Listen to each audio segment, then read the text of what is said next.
नमस्कार, digital news analysis में आप सभी का स्वागत है। टैरिफ टाले, तनाव बरकरार, ट्रंप का 90 दिन का दाव, आर्थिक राहत या चुनावी चाल। अमेरिकी राष्ट्रपति डोनाल्ड ट्रंप ने चीन से आयातित वस्तुओं पर लगाए जाने वाले नए टैरिफ को 90 दिनों के लिए टालने का ऐलान किया है। यह निर्णय उस समय लिया गया जब नई दरें लागू होने में केवल कुछ ही घंटे बाकी थे। यह कदम अमेरिकी व्यापार जगत और उपभोक्ताओं के लिए तत्काल राहत लेकर आया है, लेकिन इसके पीछे छिपी राजनीतिक और कूटनीतिक रणनीतियों पर भी सवाल उठने लगे हैं। विशेषज्ञों का मानना है कि यह फैसला अमेरिकी उपभोक्ताओं को आने वाले त्योहारों के मौसम में महंगाई के दबाव से बचाने के लिए किया गया है। यदि टैरिफ समय पर लागू हो जाते तो इलेक्ट्रॉनिक्स, खिलौने, कपड़े और कई रोजमर्रा की वस्तुएं महंगी हो जाती। अमेरिकी शेयर बाजारों ने भी इस निर्णय का स्वागत किया। एशिया, यूरोप और अमेरिका के प्रमुख सूचकांक हल्की बढ़त के साथ बंद हुए हैं, जिससे निवेशकों का भरोसा बढ़ा है।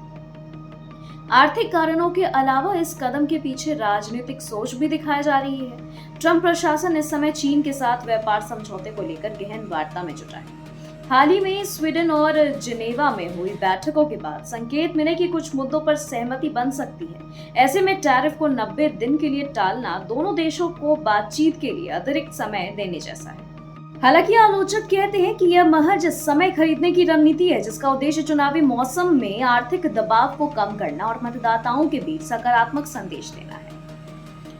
यह पहली बार नहीं है जब ट्रंप ने टैरिफ लागू करने का समय टाला हो। पिछले साल भी कई बार आपको बता दें कि अंतिम क्षणों में इस तरह के निर्णय लिए गए थे, कभी अदालत के आदेश के चलते तो कभी उद्योग जगत के दबाव में। इस तरह के बार बार बदलाव से अमेरिकी कंपनियों में अनिश्चितता बढ़ी है। व्यापार नीति में स्पष्टता न होने के कारण कारोबारी दीर्घकालिक योजना बनाने से हिचकते हैं। अब संभावित आर्थिक और राजनीतिक असर जानिए। सबसे पहला, उपभोक्ताओं को राहत। 90 दिन तक कीमतों में तेज वृद्धि का खतरा टल गया है, जिससे सामान्य घर गृहस्थी का बजट प्रभावित नहीं होगा। दूसरा, निवेशकों का भरोसा।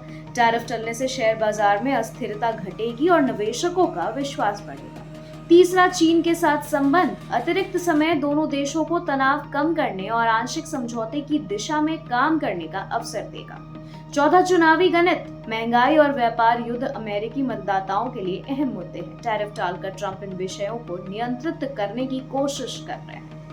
अब सबसे बड़ा सवाल हम सब के बीच यही है कि इन 90 दिनों के बाद स्थिति क्या होगी। क्या ट्रंप और चीन के राष्ट्रपति शी जिनपिंग एक स्थायी समझौते पर पहुंच पाएंगे, या फिर यह सिर्फ एक और अस्थायी राहत साबित होगी। अगर वार्ता विफल हुई तो टैरिफ फिर से लागू हो सकते हैं, जिससे वैश्विक बाजार में अनिश्चितता और अस्थिरता लौट आएगी। टैरिफ की समय सीमा बढ़ाने से फिलहाल अमेरिकी उपभोक्ताओं को और कारोबारियों को राहत जरूर मिली है, लेकिन यह राहत स्थायी नहीं है। यह कदम आर्थिक दबाव कम करने के साथ साथ ट्रंप के चुनावी और कूटनीतिक एजेंडे का भी हिस्सा प्रतीत होता है।